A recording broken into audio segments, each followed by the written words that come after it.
Investindo de Fato com Cris Atala.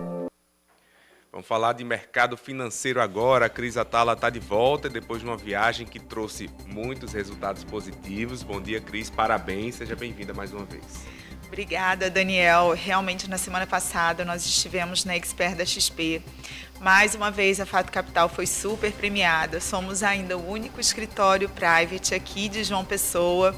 E eu também fiquei, mais uma vez, colocada como a melhor assessora aqui do estado de João Pessoa. Isso é uma felicidade, um orgulho muito grande para a gente.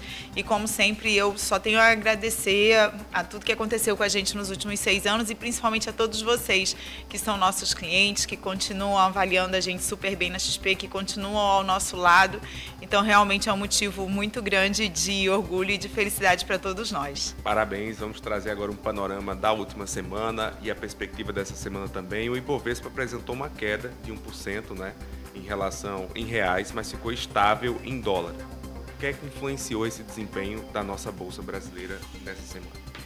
Bom, inicialmente ainda um processo de realização de lucros. Afinal de contas, a gente teve um crescimento enorme do índice Bovespa nos últimos 2 meses, bem até acima daquilo que o mercado inicialmente precificava.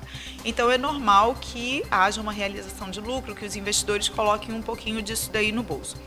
Agora, o que puxou bastante, o que negativou assim, o Ibovespa realmente foi o mercado americano.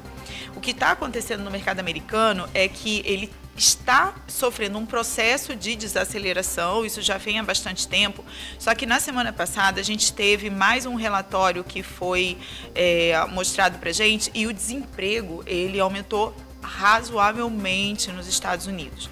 Então, isso fez com que aquela expectativa que a gente já tem há algum tempo de que haja uma desaceleração, porém com o chamado pouso suave na economia americana, ela se tornou um tanto mais problemática porque começou a haver no mercado o medo da recessão.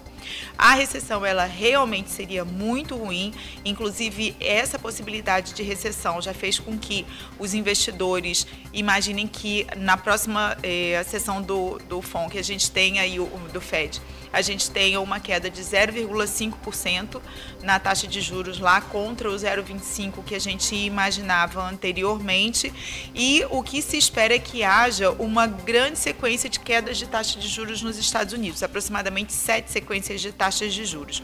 O que o mercado espera realmente é que essas taxas de juros elas não caiam tão rápido a ponto de evidenciar uma recessão, porque isso seria bastante complicado, não só para os Estados Unidos, mas principalmente para o mundo inteiro, e a gente depende muito de economias mais desenvolvidas do que a nossa. Cris, você tocou em 2 pontos que eu acho que vale a pena destrinchar o porquê disso afetar o mercado financeiro aqui no Brasil. A questão do desemprego nos Estados Unidos e a outra, essa questão dos juros lá fora, que também acaba impactando aqui. Por que essa influência tão forte?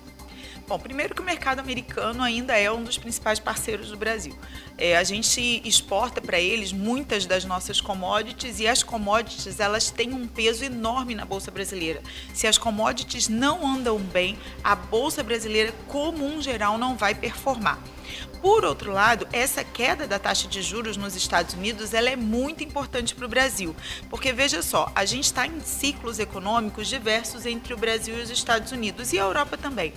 Enquanto os Estados Unidos e a Europa entraram em ciclos de queda de taxa de juros, aqui no Brasil a nossa expectativa, infelizmente, é de alta.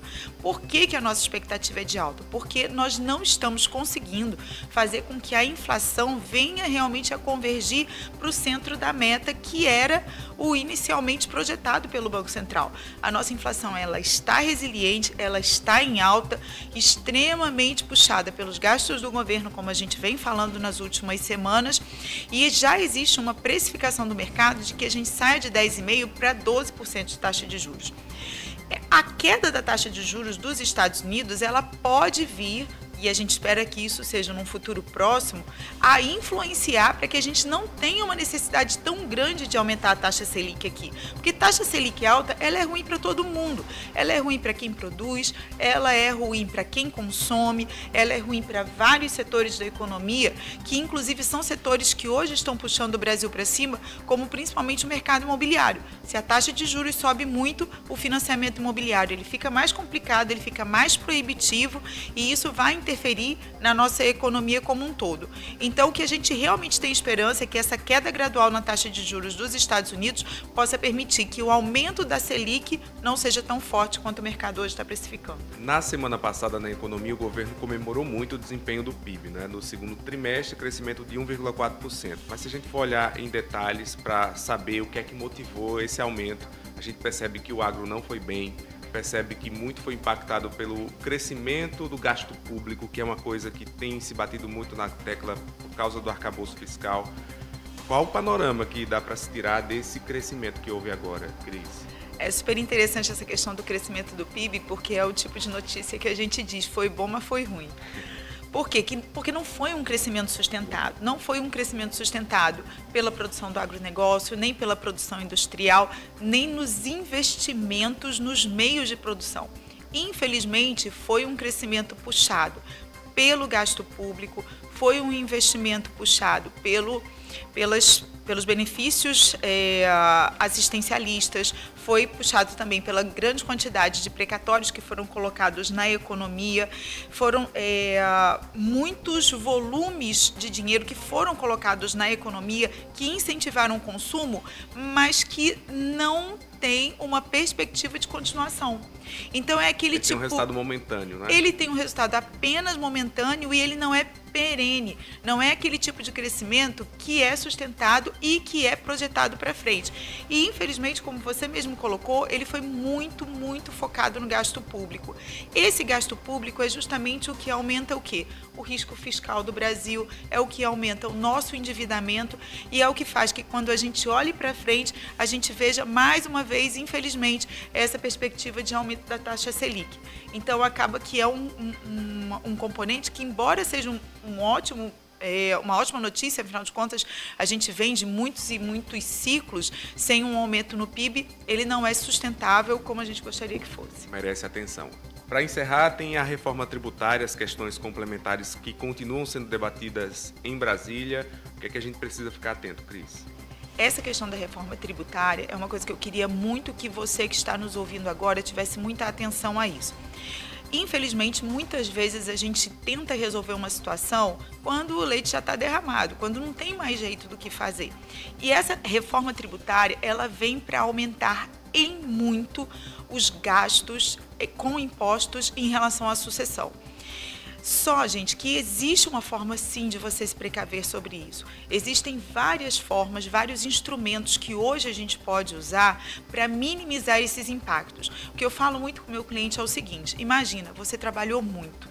Você que é patriarca, que é matriarca, você trabalhou a sua vida inteira para poder juntar um patrimônio e oferecer à sua família uma tranquilidade na hora da sua sucessão. Porém, se nada for feito, se tudo for deixado como está, com a reforma tributária seguindo do jeito que está, o que vai acontecer é que grande parte daquilo que você juntou ao longo da sua vida, ao invés de ir para a sua família, vai como imposto para o governo. Eu tenho certeza que ninguém trabalhou a vida inteira para deixar dinheiro para o governo e não para a sua família. Então, vamos conversar sobre isso. Nós, da Fato Capital, temos uma série de instrumentos que a gente pode usar para poder organizar essa questão sucessória da sua família. Então, procura a gente, @FatoCapital, @CrisAtala. Vamos falar sobre sucessão, vamos falar sobre reforma tributária, vamos falar sobre o que nós, que somos especialistas em mercado financeiro, podemos fazer para você e para a sua família. Obrigado, Cris. Até semana que vem. Muito obrigada. Até a próxima. Vamos saber agora o que é destaque no portal T5.